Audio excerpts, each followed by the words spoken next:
Gethin Jones is one of the nation's most loved TV presenters, and you can see him every day on BBC Morning Live. I'm lucky enough to call him one of my closest friends, and he's helped me to believe so many times that anything is possible for me. But he is the voice of reason. He does not tell you what you want to hear, and he always wants you to do better and be better. He's also one of the hardest working people I know, and always has time for those close to him. But who is the real person behind that handsome face? As a friend, I'm continually excited to hear about his latest achievements on and off the screen. And I wanted a chance for listeners to be inspired by his story, from the geeky Welsh boy who played the violin for hours in his bedroom to the 45-year-old man on your screens today, who I believe is just getting started. AIP family, I bring you Mr. Gethin Jones.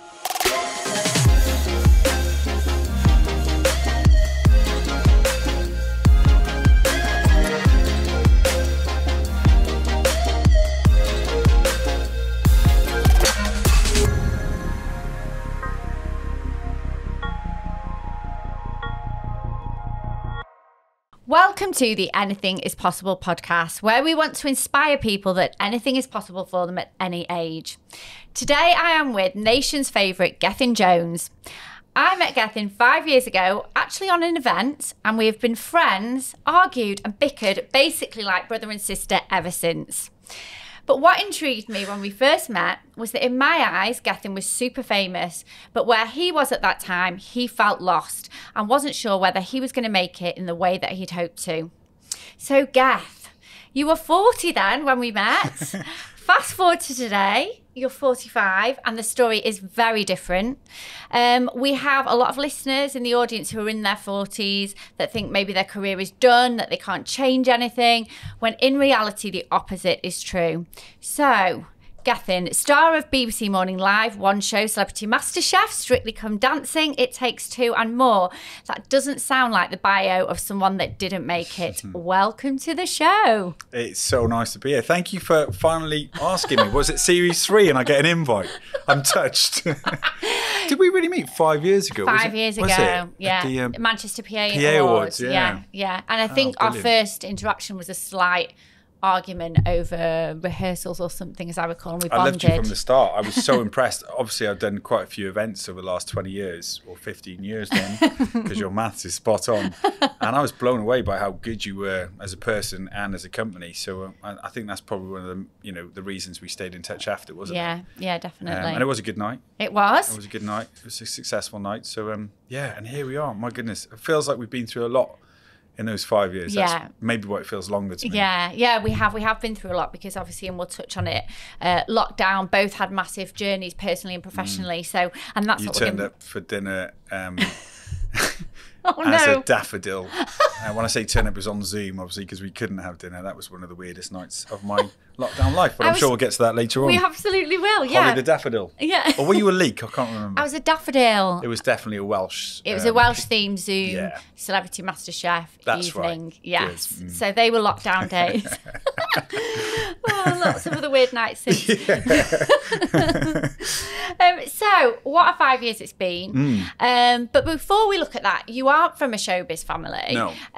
You're completely self-made. But take us back to Wales and growing up. Oh my goodness, yeah. It's I thought the television was a sort of weird box in the corner of the room. Not for a second did I ever think that I would work in it or in the industry. Parents are teachers. My sister ended up being a physio. Well, I don't know. I was just a sort of normal kid, musical. My mum was a violin teacher. My dad played the cello, so I played the violin, my sister played the cello, we both did piano. Yeah. It was really cool. No, but I'm so glad of that now. It's an amazing skill to have. And then sort of left school to go to uni in Manchester. And that's when Manchester became a big part of my life, as it still is. It's weird how things turn out, really. You do a degree in geography and economics and end up on the telly. So tell us how that happened. Like, when was that first spark when you thought, TV career? It wasn't a spark. I was Right. working, I was actually taking complaints. I was working on the Gwifren Gwilwyd, the viewers hotline for SLC, as a bit of a job because I didn't want to just go on Wait, a dole. a viewer's hotline. What was Yeah. it? For a TV show? Yeah, so for SLC, the Welsh 4th channel. Of course. And I would yeah. take complaints. You know what? I still remember the people that wrote in. There was Catrin from Abergele. There was Myrddin from Wyth Rhaeadr y Ffordd. I remember their addresses and their phone numbers. It's so weird. And that's when I realised that TV was such an important medium for people. It's even today we've done a show this morning and we were talking about stem cells and being able to donate, and so many messages from people saying I've just done it. I mean, how powerful is that as a medium? So sort of saw how early on what that was like, and I used to joke saying that I used to take the complaints for telly and now I'm causing them.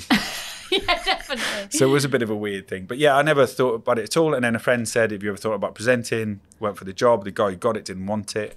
And I started on my 24th birthday on a show called Pop D with Alex Jones from The One Show. No way. And Sarah Elgan, who does a lot of sport on BT and rugby and stuff. And, you know, fast forward 20 years, me and Al were doing the Queen's funeral for a week. Yeah. You know, and the BBC's, you know, the BBC were really nervous about that week and about getting the pitch right, and it was just lovely to do it with a friend that I've known for so long. Oh, what a full circle. I know, it's amazing, isn't it? Yeah. So how old were you when you were in the call centre? Oh, I don't know, after uni, so whenever that was. Like and then early just 20s. doing different jobs really, trying not to, you know, go on the dole or anything like that, just trying to work and figure out what I wanted to do. And then started on Pop D on my 24th birthday. So a total full circle moment. But obviously then your big break, would you say, was Blue Peter? Yeah, I guess, yeah, absolutely. I mean, I was working on another Welsh show at the time, and then they were looking for Blue Peter presenters, 8 months, 1,600 lads. Wow. 8 months Is that of how sort many? of- Is that how many people they interviewed? I think so, yeah. Yeah. Not interview, but like they get about that amount, you know. Yeah. That's how many people they hear from, or guys at the time, because they were looking for a boy to replace Simon Thomas. Ah. And it was 8 months of doing various wacky different things, like, Yeah. I don't know, arguing what was better, Velcro or laces with another presenter, or doing live OBs or fitness tests or whatever. It was pretty full on. Yeah. And then got told I hadn't got it because I was a bit dull and boring. Really? And the boss, who is now a really good friend of mine, we laugh about it because I phoned him up and went, it's not fair. The process really straitjacketed and you've not seen the best of me. And I was really fighting for it. And I think that resonated with him, was the fact that I wouldn't take no for an answer. And, you know, the theme of this podcast is anything is possible. I think I could have just given up then. But there was something in me that was saying, no way, I'm not finished yet. Yeah. He said, I can't give you the job, but I'll put you back in the running if you want. you crazy fool. I'm like, I'm in. Yeah. So it's quite a special moment when I found out that I'd got the job as the 31st Blue Peter presenter. And where were you when you found out? I got called upstairs and Rich pulled me in and it was like, congratulations, you're the... Oh my God, that's like, how many years ago? I'm still getting emotional thinking about it. He said, you're going to be the 31st Blue Peter presenter. And you're going to appear on the show today as Father Christmas, but no one knows you. And then we'll reveal you later on in That you're February. the next presenter. You have one phone call. It was my Auntie Jean. Oh, your Auntie Jean, was it really? Because I was going to appear on the show for the first time on her 70th birthday. So it was a bit of a... Oh, it's just amazing. The whole thing was just utterly bizarre. Things like that don't happen to a boy like me. Born to carry the coal, sit in front of the fire... 2 years, 2.5 years, 14 days off, including the weekends, 27 grand a year, pay cut to do it. Didn't even know how much I was getting paid. Didn't care. Yeah. What a game changer. So the day that, I bet you do remember because you remember everything. What was the day that the show first went out with you in it? Do you remember that? Yeah, that was it. So it was Auntie Jean's birthday, 26th of April that year, on her 70th birthday. I came on as Batman and then I was revealed as Gethin Jones again, and it was... It was just amazing. Oh, Hol, you know, it was amazing. We talked about it before. It was probably not the best thing ever for my career. Why? What makes you say that? Because you're sort of typecast as Blue Peter presenter. You show me a Blue Peter presenters that have gone on to do other things straight away. There are a few, don't get me wrong, but not as they probably expected to. Yeah. Because you're always sort of pigeonholed as that kids' TV presenter. And it was difficult to get out of that, you know. Strictly probably helped a little bit, but it wasn't. But who cares? What an experience. 31 countries, 6 broken bones, 4 world records, 2 lifetime ambitions. The people I met, And how many viewers did that get, like that first episode? Like, you know, going from doing maybe more Welsh TV, smaller shows, what was that audience rating? It was huge, yeah. I don't remember at the time, but it was huge because obviously it was in its sort of prime at the time, so huge figures. And I think I used to get about 2,000 letters a week. Proper like fan letters. We had a badge team of 9 people, like just doing correspondence. So how long was your stint on Blue Peter then? 3.5 years. 3.5 years. And when did you decide to leave? Like, yes. I kind of always promised myself with anything I do that, you know, that I've been really careful with money outside of telly, as you know. You have. And I think it's to make sure I do the right things on it. Yeah. And I always said if I stopped loving it, then I would leave, because as a presenter, I don't think you can turn up, you know, daily if you're not loving it, because it's going to have such an effect on everyone else around you. It's just not fair. And it's tough because it was a good job and it was, you know, it was paid all right. You know? I say all right because in terms of telly, it might surprise people. But I remember doing a belly dancing item one morning about 8:30 and thinking, you know. It was a struggle. Yeah, it was a little bit. There was a few bits that were sort of not quite right. And I went straight upstairs and saw the boss and was like, look, I promised myself and, you know, this is my time. And that was frustrating because he didn't take it as I thought he would at the time and wanted me to stay for a bit longer. And I was disappointed in him as a leader to not recognise that I wasn't trying to be difficult. I was happy to work with him, but I was being honest. Yeah. Like, it's not a great place to go if you're not loving it. Yeah. You know, it's a brilliant job. Yeah. But I think we'll come to that. That is kind of the way that you've always been true to yourself throughout your whole career, even when, you know, the easier decision sometimes is to stay, or 100%. Even the decision that might catapult you further. But I think you've always stayed true to your values and to your heart.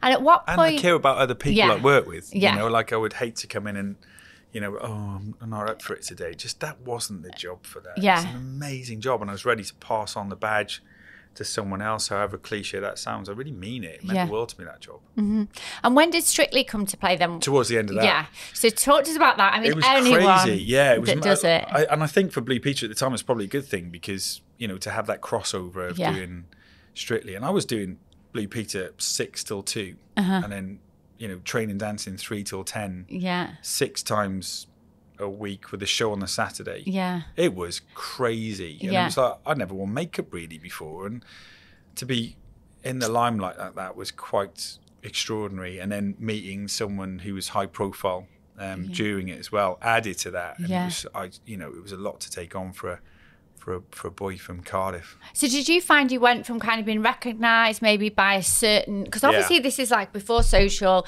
and also there was no Twitter or Instagram then. Yeah. It was that long ago. Yeah. And we should mention actually that you getting Blue Peter was before any talent shows or anything like that. You know, it's a totally different time. So did you find when you went on Strictly, that you started to get recognised by different people, an older, a more adult audience? Absolutely. I think there's about 50 million people who watched the semi-final in the end. That's a lot, you know, and absolutely. A lot of the places I went after that, and it was all really positive and lovely, and it was huge. I went back to my old school in Cardiff, and the whole school came out. I was like, this is just bizarre. I don't know if I wasn't ready for it. I just certainly wasn't expecting it. Yeah. And then I learned a lot about fame. Yeah. And how bad it is. Talk to us about that then. I think you have to feed fame. Mm-hmm. You have to be constantly thinking about it. Social media these days probably proves that, doesn't it? I'm not sure social media is a great space.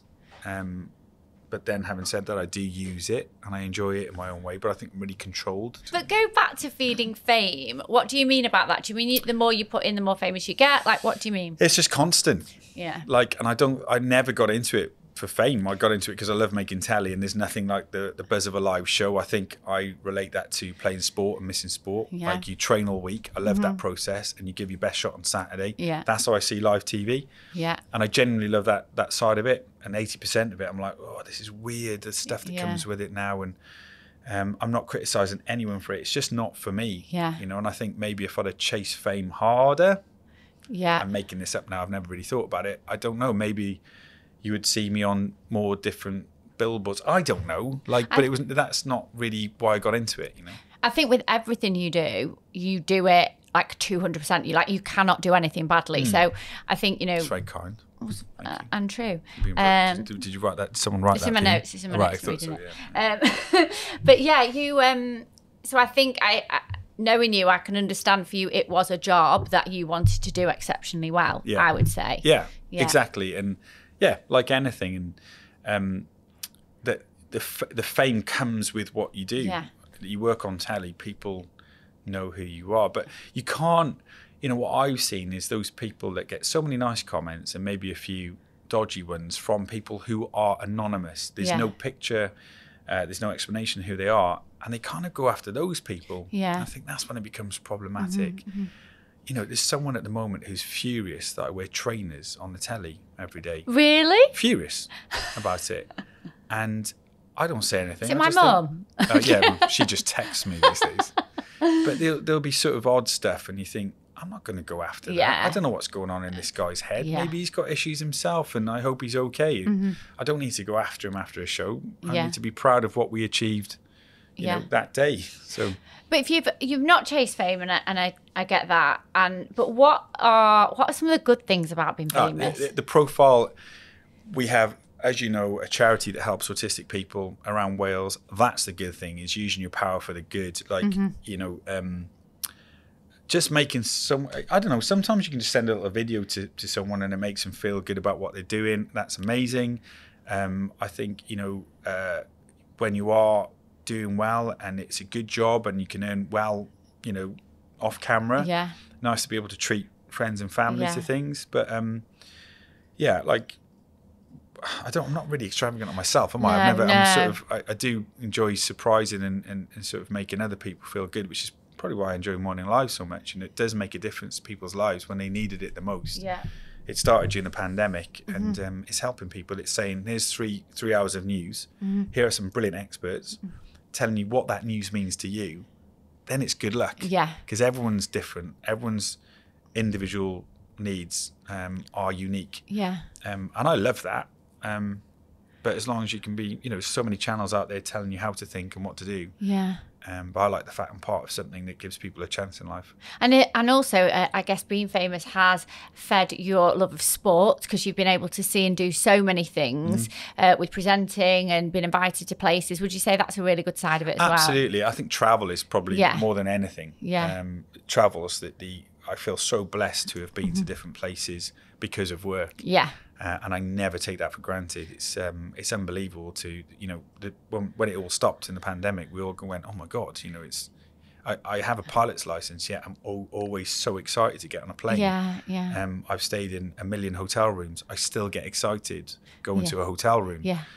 Because I just think it's just so bloody lucky to be doing it. Sorry, can we swear on the podcast? Yeah, of course. Little absolutely. Freudian slip there. I'm sorry. Squeaky you can edit it out after, can't you? So we met in 2018, as I said, and you were kind of feeling at that point that you weren't doing as well as your peers. You basically said I was failing. when you say it, and that's what you tried to say to me. I'm literally recalling our conversations that we used to have. And did you honestly think I was failing? No, I felt you thought you were. So I thought that... what kind of picture did I paint that night? It's so depressing. I wonder why you kept ploughing me with champagne. Have another drink. God, you're going to be on stage in a minute. But yeah, like when we chatted, it felt like... Obviously, I said I met you. For me, you were really famous. But yeah, when I got to know you, it felt like that you felt lost. You felt unsettled. You weren't sure where you wanted to be. You'd just taken the job in Manchester at Hits Radio. Yeah. And you'd also hosted actually Heart FM in London with Caroline. Before that, yeah. Talk to me about that time, because I've seen like this emergence of you in the last 5 years, the change in you. But talk to us about that particular period around 2018. I think lost maybe is the right word career-wise. The problem is with my job, and I don't know if this is relatable to others, but there is no career path. You know, I can't sit there and say in 5 years I'd like to do this show, because that show might not have even been thought about yet. Yeah. And I've thought of shows myself and they've not been commissioned, and you get knockbacks, and sometimes it's, you know, just based on how you look or the other person, and they need someone else for that person, and that's it. I mean, a great example probably around, I don't know if it was around that time, you probably know better than me, but I was doing a bit of It Takes Two, on the Friday, and I was travelling down to London and essentially making a loss because I had to pay my own accommodation and travel, and that might surprise a lot of people, but that's the way it is. But you loved it, didn't you? Because you love Strictly so much. You love the Strictly family. Yeah, I've done the Fridays, been part of the family, done Dance with the Stars in America, seen Strictly in other countries too. It was a massive part of my life, and I really enjoyed that Friday. It was literally a couple of seconds, how everyone's feeling 24 hours before, and it became a bit of a thing, and I loved it. And I hung on in there as well because I thought, Zoe Ball, absolute legend, become a really good friend. And she was thinking about sort of going down to half the week because she started a radio show. And in the back of my mind, and I was open with Zoe, thinking, oh, I might have a shot at this. You might do half the week with her. But that's TV. And then next thing, I get a phone call on the way to work saying, oh, look, we're going with Rylan. For the job, and nothing against Rylan, good on him, good luck, nothing to do with him. But I sort of sat there and thought, well, if that's how this goes, and I've done my graph for 3 years or 4 years on this show, thinking I might get a shot, and it goes away and it's completely out of my control, what's your plan B, plan C? And I think that's when it changed, because my attitude towards the job changed, rather than me waiting to see if the industry would change for me. And that was huge. I think that's really healthy, right? It's always looking at yourself to see what you can do, rather than waiting for someone else to change. It's someone else's fault or somebody's, Right, so, but then by a twist of fate, 2 weeks in, literally as they started the series, Zoe was ill. And I went and did a couple of days on the show as a standby. And I did the same diligence, you know me, I did the same prep. The difference was I was thinking it might be my last time on telly. Right. Really? Yeah. So I did every show like it was my kind of, oh, well, if that goes wrong, it doesn't matter. It's not I've done my diligence. If it goes wrong now, we can enjoy the moment. And it often did with the dancers, because it's so much fun and it's a bit random. And it was a brilliant couple of days. And I think a few people then at the B were like, what's different about Geth?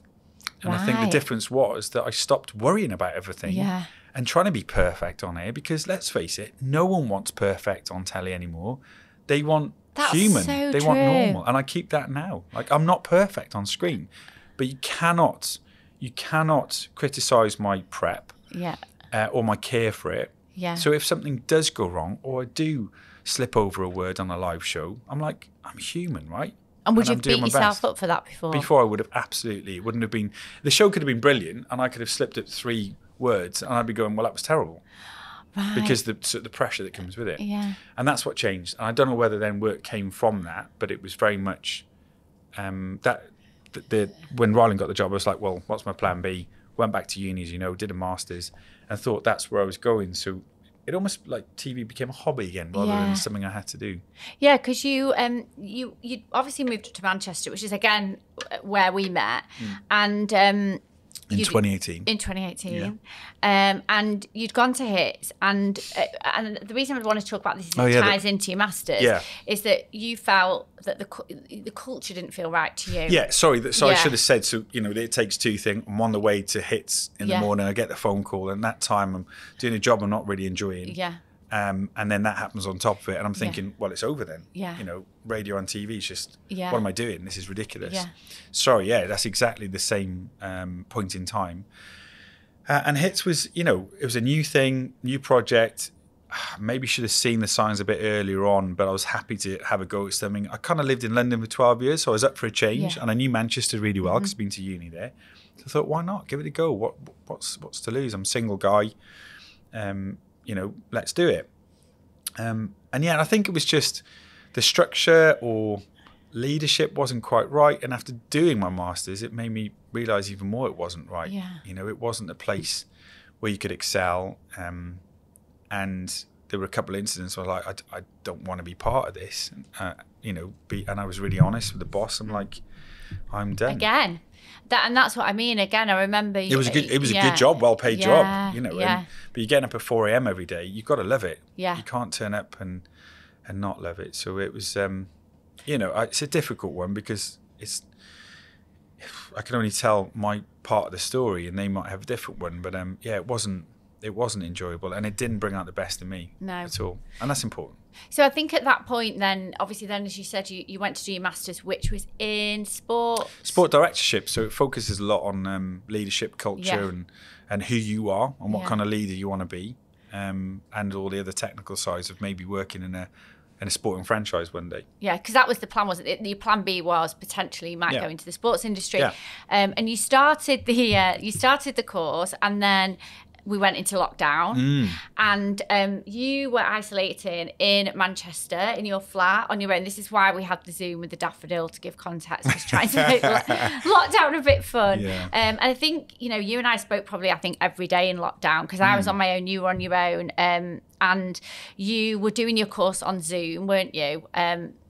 All your learning. So you kind of enjoyed that period, didn't you? Because you really knuckled down. Yeah, because it gave, one thing you said you were struggling with was you've gone from a person that's got routine, you're always busy, to and you'd have those couple of days, wouldn't you? Sometimes you're like, I just don't know what to do today, and I'd like eat some chocolate and chill out, and you're like, no, like everyone else is doing around the world, you're not missing out on anything.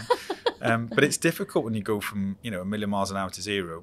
I think for me that first year was brilliant, because I would sort of segment the day to 1 out of 3 sections of the day, morning, afternoon, and night. I would focus on study, and I did so much reading, and I loved it. And of course, when the world opened up again, it was really difficult to keep that pace going with the masters. But I kind of done a lot of the work beforehand, so it was not quite good. It was horrendous and awful for so many people. But talking from my point of view and just getting through it in a mental health way, it was nice to have that focus in something I absolutely loved reading about. And having time to read the books. With uni, you get a reading list, but I was able to do the extra reading as well on top of that. So it's a bit of a perfect storm at that time, because you left it, you took on your Masters to have kind of your plan B, which maybe gave you more confidence and allowed you to think outside of the world of TV, therefore you enjoyed it more. Having a plan, isn't it? Yeah. Always having a plan. But also at that time, you changed agents. Yeah, I do remember you saying at one point, I'm never going to get that many gigs with Alex because it's 2 Welsh people with the Jones surname, it just won't happen. And then obviously, for whatever reason, you started getting more slots within one show, Celebrity MasterChef, other things. And then it was like this, amazing chance was offered to you by the universe, which was to go to BBC Morning Live. And in the midst of all this, you decided to move back to Cardiff. I know. Yeah, the timing wasn't great, was it? Yeah. So tell me about that. What was the first call? We've got this new show. Yeah. I should say first though, Hall, that's, it's about timing sometimes too. I've got some friends who are super talented, brilliant presenters, and as we all had that period where we weren't working, and I don't take it for granted. I know this came from nowhere, and I've grafted, yes, but I'm also really lucky for it to have happened. I go into work with that attitude every day, and hopefully it has that effect on other people around me, that sort of positivity and feeling grateful for what we're doing, really. Morning Live was an 8-week pilot in London. I slept on my mate's floor. You did? Because I thought, this is going to be expensive otherwise. Just after the pandemic. And then Wales's lockdown rules changed.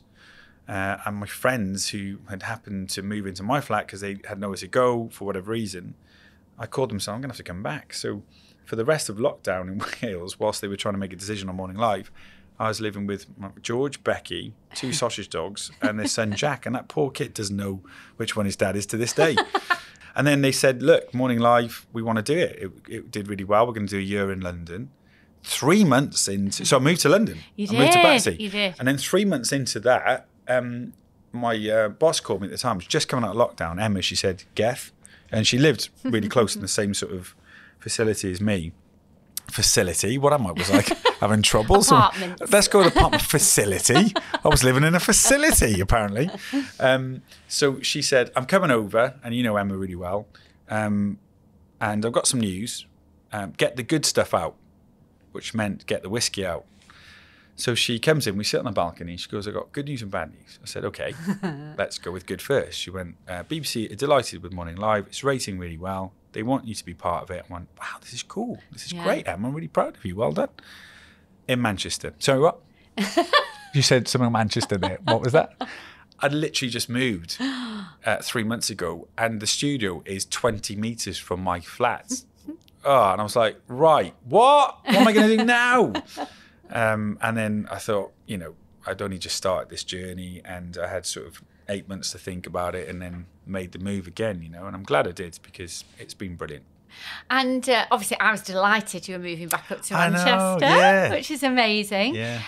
But does it feel like a dream come true? Because, you're in, it's breakfast time, I presume it's one of the prime TV slots of the day. You're on the BBC One. Like, surely, even if you hadn't had that feeling of being lost before, regardless, this is an amazing step in your career, right? It's funny you say prime time. I think maybe that's changed, right? Yeah. Yourself, working from home. Yeah. People's schedules change. It seemed like people are now getting up a bit earlier. Yeah. I don't know, going walking the dog, taking the kids to school, and then coming back and sitting down watching Morning Live before starting work because they could. Yeah. So I don't know, but our viewing figures are insane. The share is incredible. Every day I'm like, goodness, I'm scared to say it because I'm one of those people that just keeps looking towards tomorrow rather than looking at yesterday. But it has been a real triumph, and that's because the show's one big WhatsApp group with the nation, as I describe it, and people really get involved.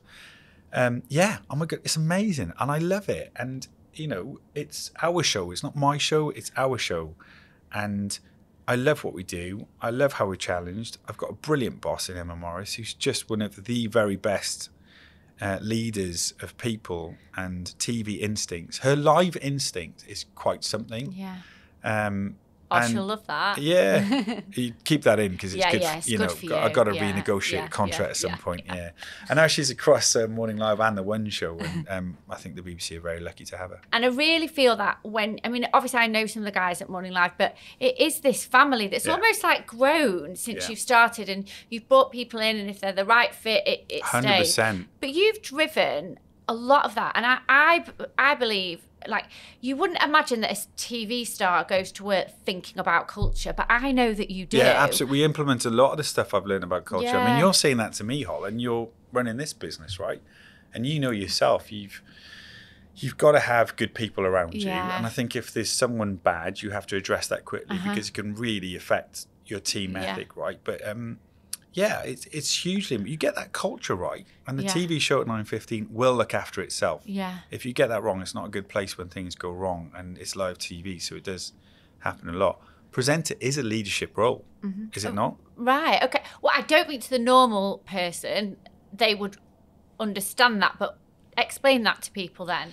I think you set the tone in many ways. There's a great thing from Clive Woodward's the Rugby World Cup 2003 squad where they weren't allowed to say the word tired, because it had a psychological effect on the team. Yeah. And I think that's true. If you say, "Hey, how you doing?" and someone says they're tired when you get in at 5 o'clock and you're in every day, then that's not great. So I think it's setting the tone. I get into meetings early. I'm always there. I try to be there before everyone else because it'll just slowly people will start to say, "Oh, Gethin will probably be there. We should go up." And if you're on time, then there's no stress. Yeah. It's making sure I read the brief every night out of respect to our researchers and APs. I make sure they have a voice in every meeting because otherwise, what's the point in them speaking to our guests? They know better than we do. Yeah. So empowerment's really important too. And if you get that right, I'm sure Emma would agree, then you're onto a good path. And I don't think that's been the case in lots of TV shows I've worked on, but I do think that leadership role can be quite good. Yeah. I mean, maybe I look for it because I know, but I definitely feel that like family, like you want to be a part of it when you watch it. I mean, certainly you've just done the Strictly fundraiser for Comic Relief, where for those that didn't see it, you danced straight for 24 hours and raised just under 1.3 million. I mean, it's overwhelming. But that was the team. But that was the team. That was 3 months of the team putting this TV show together. Yeah, I was in pain for a day. But that was very much a team effort, and everyone was there at the end. It is a family. We do see each other. I've just come from Zan's stag do. I'm seeing James Greenwood's new baby on Saturday. I've just come from a coffee with Dr. Poonham. You know, that we are, but you also respect it. There are some co-hosts, for example, who like to come into work Yeah. do a brilliant job and leave. Yeah. But the core team. And I respect that. Yeah, yeah. I'm just nuts. I like to know everything, but that's me. I don't expect it from them. We're all different. That's what I've learned over the years. You know, and sometimes you don't have to be friends with the person on screen. My relationship with Kim Marsh is hilarious. You know, I should be the first one to say it. Like, and it's very different. But you don't have to. I don't say I don't like Kim. But you don't always have to be friends with someone on screen for it to work. As long as you got on-screen respect, and that's been a real learning for me. It's great if you are mates because it makes life a lot easier and more fun. Yeah. But you got to respect everyone around you, and I've learned so much about that leadership. If you put it into Google, you get over 5 billion hits. So you're never going to learn leadership. You just have to decide which one you want to be and stay true to yourself and being consistent. And I try and do that. That's really important to me. What would your style of leadership be, would you say? I think it's honesty, bossy, telling you when you're wrong. I think it's building relationships. And what I mean by that is if we're in a live TV environment, psychological space is so important. Psychological safety in that space. What do you mean by that? Yeah. Honesty, integrity, consistency, and having psychological safety. So building up relationships to the point where if I really need something live, I'm going to say, Moxie, what's coming next? You donut. Yeah. Rather than, James, I'm so sorry to trouble you with 30 seconds ago in this VT, but you know, and he gives it back. And it's finding that balance obviously is key, but we have a really good relationship. The debriefs sometimes are brutal. We've done a show that's been really good on air, but we've really gone after those little bits of detail because that 1% I think makes all the difference. But you only get that if you've got a good culture and a good team around you. If everyone else is panicking and they're mad or they think they're going to get in trouble, we've talked about this before, then you're not going to get people working at their optimum and they're not going to enjoy it. Enjoy the pressure. Can you get to a point where you enjoy the pressure? That's when you know you're doing something right. So that you came up to Manchester, the show's going amazing. Everybody loves it. I think that, you know, your mum loves it, doesn't she? Oh, my mum loves it. Yeah, she's always got plenty to say. Always lots of feedback. Oh, she does. She messages me about your different presenters and who she prefers you with and all that. And funny about you saying you relaxed right in the beginning. She was like, "Get really relaxing into the role." Oh, now. Okay, Mum, I'll pass that. Thanks, on, 2.5 years later. But you'd obviously you're covering, and I do want to just touch on the episode you've just done on mental health. Because obviously everyone that listens knows how passionate I am about it and how passionate I am about OCD. And Emma Morris had listened to the show with my psychologist, Costas Papageorgiou, talking about OCD. Emma, the boss, our boss. Emma, and it prompted her to include OCD in the show. And I said to you, I watched it nervously because OCD is always covered, or very often covered at real surface level on TV, and to cover it in the way that you did at 9:30 in the morning was just phenomenal. That's all Emma. That's all Emma's plan. She's right behind it. She's, you know, it's a really gutsy thing to do. You know, it might not have rated as well as other shows maybe. It's still rated really well. But I think, you know, we're a public broadcaster and it's important that we get those messages out to raise awareness for all kinds of mental health diagnosis. So people can help other people out. It was a huge problem after the pandemic. As you know, you've been through the mill massively. It's lovely to hear from someone like you that you thought it was done in the right way, because that was important to us. But I was really proud to be a small part of it, you know, getting the message out there.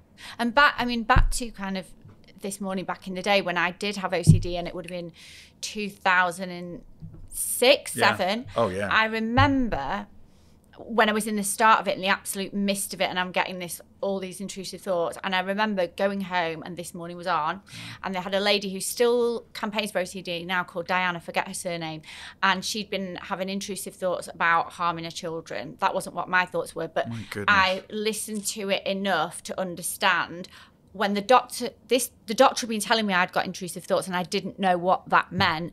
And then I heard her being interviewed on This Morning, and I was like, oh, it is a thing. Other people do have it.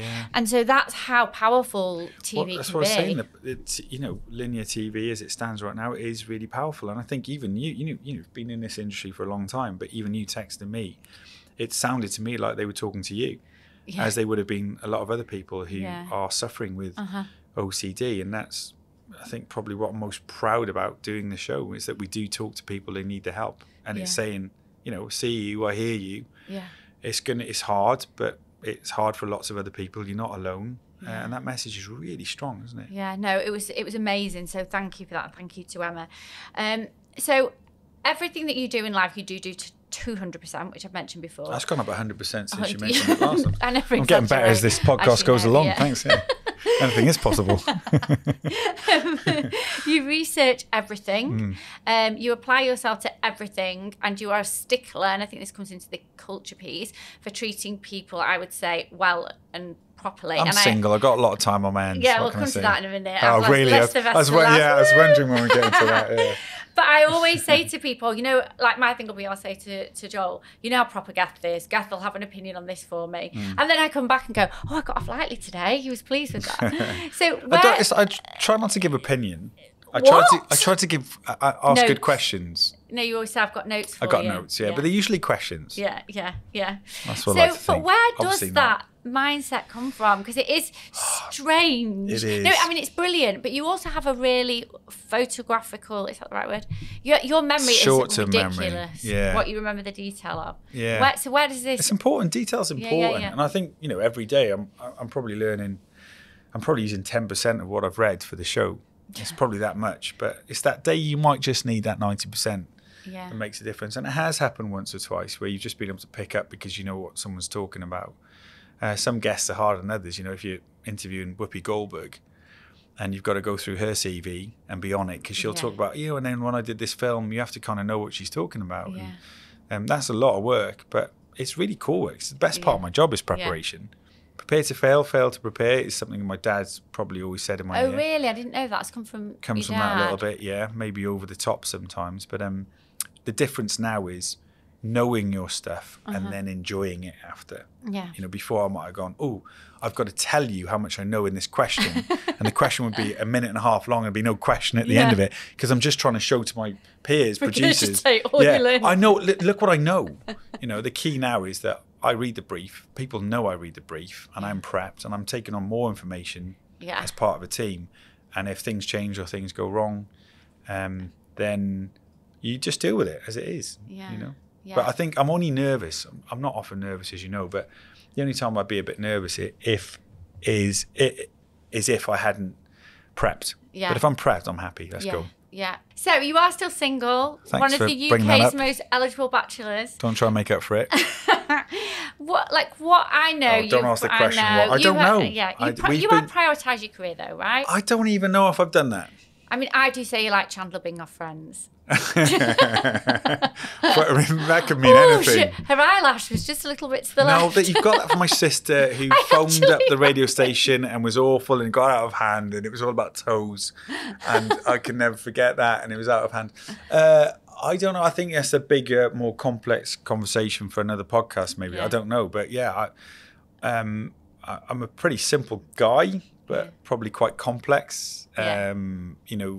Rooted. That's just going against what I've said, but there's something complex in there, isn't there? And I don't know.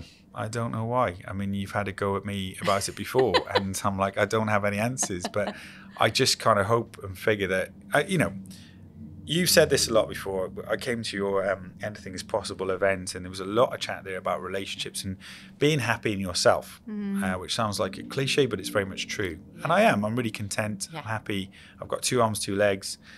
I've not had to think about heating bills too much over the last year. Yeah. And honestly, I'm really grateful for that. Yeah. And everything else after that is a bonus. And I'm in a good place. And I think then, COVID happened. My mum was calling me during COVID going, are you still single? I'm like, Mum, if I wasn't, I'd be breaking the law. What the hell? Like, what do you think I'm doing? How do you think I'm dating right now? So yeah, obviously that was 2, 3, whatever years. Yeah. I'm just open to.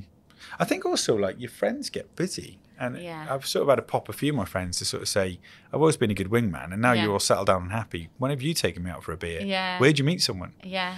And it's difficult at work because of having a profile and stuff. It's difficult being famous though, because I mean, no, that sounds trite. I don't mean that, but it does. But does it worry you? If you go from production to production, I like to think I'm really professional. It's very difficult to meet someone in that environment. Yeah.